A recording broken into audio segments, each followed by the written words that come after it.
Alors, l'exercice numéro 4, on dit un condensateur de capacité 200 microfarads est parcouru par un courant alternatif de tension efficace 100 volts et de fréquence 50 Hz. On demande de calculer l'impédance du circuit et l'intensité qui va s'établir. Donc, je rappelle que nous avons ici un condensateur. Donc, son impédance, on le sait, c'est ZC. D'accord? Donc, on va dire ici, calculons l'impédance d'abord. L'impédance, on l'appelle ZC. Ensuite, on va calculer l'intensité. Donc, ZC, c'est égal à 1 sur C oméga. Avec C qui est la capacité du condensateur. Ici, on nous a donné 200 microfarads. Maintenant, les 200 microfarads, il faut les convertir en farad. 200 microfarads égale 200, 10 puissance moins 6 farad. Ensuite, les oméga, on sait que oméga égale 2 pi f. On nous a donné f la fréquence 50 Hz. Donc, notre application numérique, notre ZC, c'est tout simplement égal à 1 sur donc 210 puissance moins 6 que je multiplie par 2 puis et multiplié par F50. Donc on fait le calcul pour voir. Donc ce sera 1 divisé par parenthèse 200 donc 10 puissance moins 6 multiplié par encore par 2 fois pi multiplié par 50. On va trouver 15,9.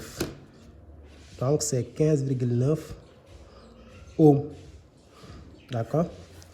Donc on trouve 15,9 ohms.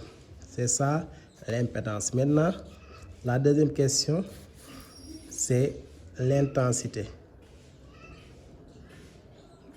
Pour l'intensité, on va appliquer la loi d'Ohm. La loi d'Ohm, donc c'est U égale à Z fois I. Donc Z condensateur fois I implique que le I qu'on demande, l'intensité, est égal à U sur Z. Application numérique.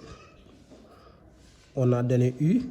U, on nous a dit U égale à combien? U égale à 100 volts.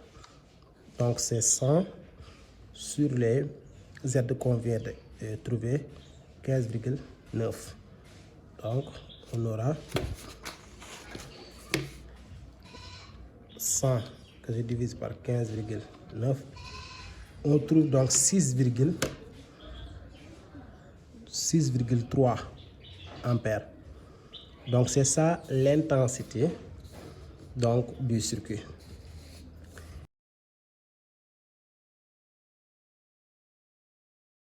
Alors l'exercice numéro 5, on dit qu'un condensateur de capacité C égale 20 microfarads est parcouru par une tension alternative de valeur efficace 120 volts. L'intensité efficace étant de 0,377 ampères, on demande quelle est la fréquence du condensateur.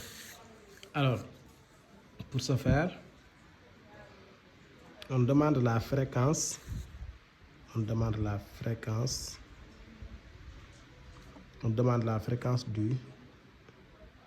du courant.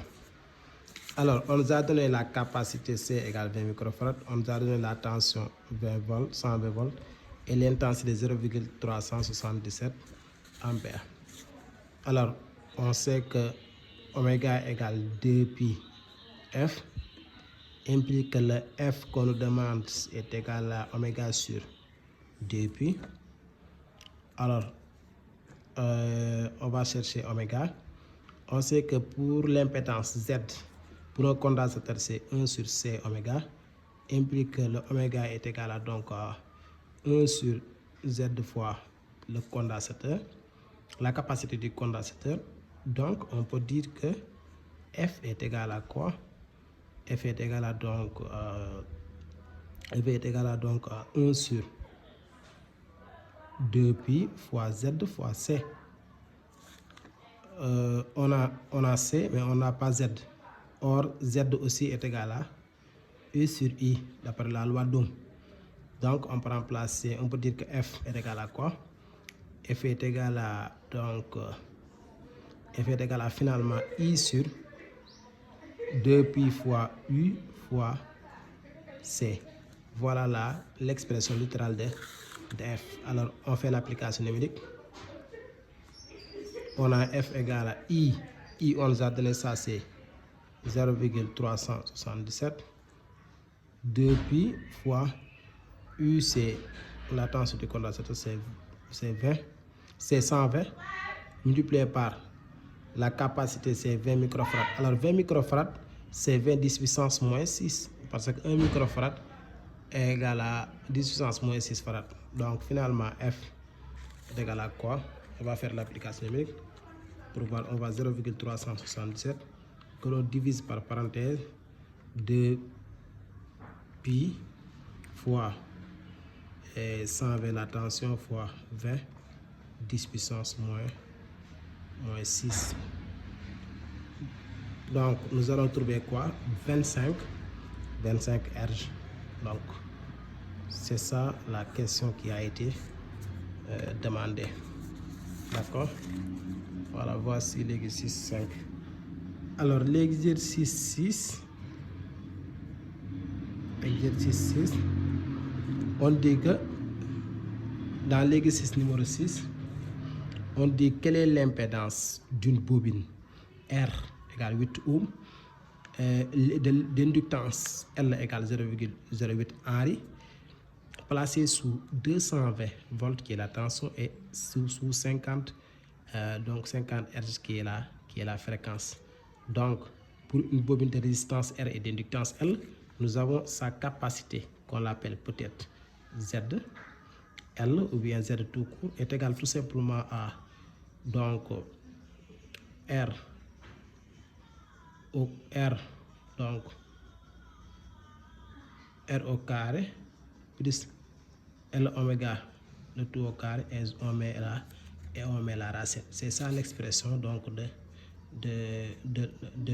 l'impédance d'une bobine, donc de résistance L et d'inductance L. Donc Z est égal à racine carrée de R carré plus L oméga le tout au carré. Application numérique. Donc on a toutes les informations pour faire ça. C'est la grande racine de R.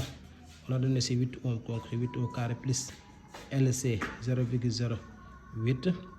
On a multiplié par oméga. Oméga, on a donné la fréquence tout simplement. On a donné la fréquence, donc c'est 2pi fois 50. D'accord, le tout au carré. Donc Z, on va calculer ça.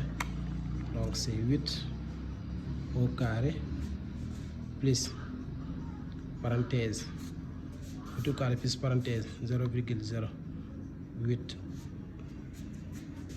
fois 2 pi fois 50 au carré et je ferme. Ensuite je mets la racine. Donc on trouve 36,3 ohms. Voici donc l'impédance Z. Z est égal à 36,3 ohms. Voilà.